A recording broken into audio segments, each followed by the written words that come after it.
You are listening to In a Minute on Second Chance Ministry Radio.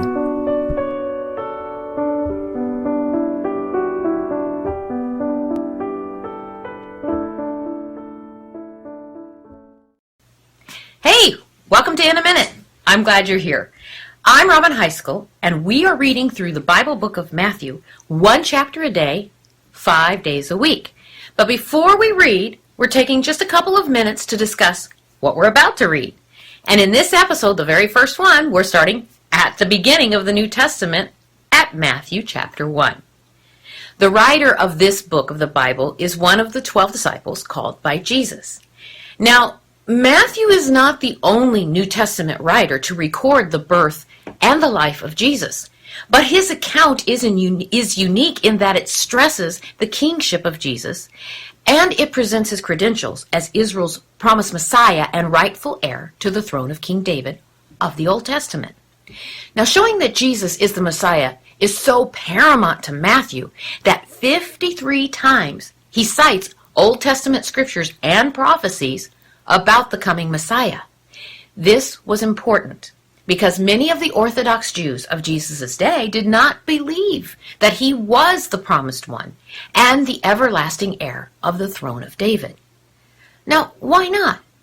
Well, they were hoping desperately for Israel to be restored to the glories of King David's time. And they were also looking for more of a political leader to free them from the Roman rule. But God often has a different agenda than we do, and he always has a better plan. The Gospel of Matthew does describe a kingdom.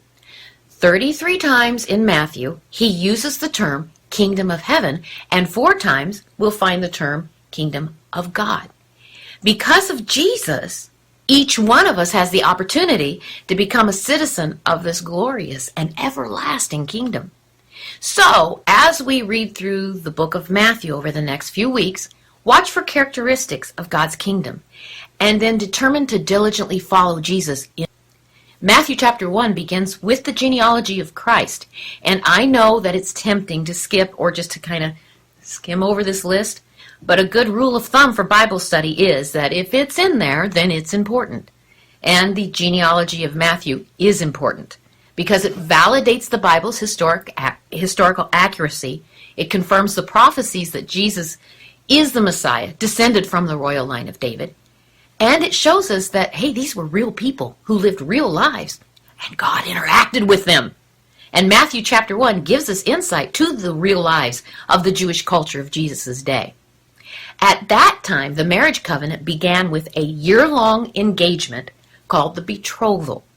Now, although there was no physical consummation of the marriage during this time, it was a binding commitment, and it could only be broken by divorce. And it was during this time, this betrothal time, that Mary was found to be pregnant. Joseph he had a right, he could have made a public spectacle of Mary on the grounds of infidelity.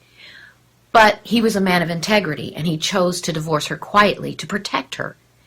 In a dream, God confirms to Joseph that, hey, wait a minute, this is part of his plan. And indeed, by a miracle of God, Mary is still a virgin. To Joseph's credit, he obeys God and stays with Mary. Joseph, as the earthly legal father of Jesus, establishes Jesus' royal lineage through the line of David.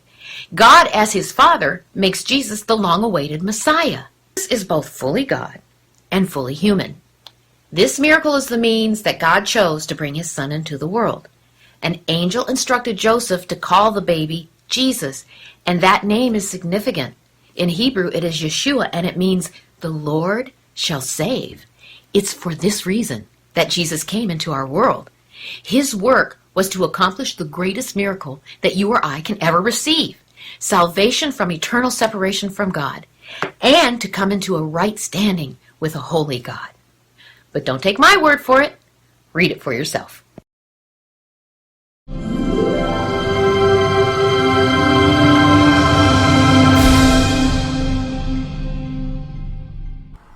You are listening to Second Chance Ministry Radio.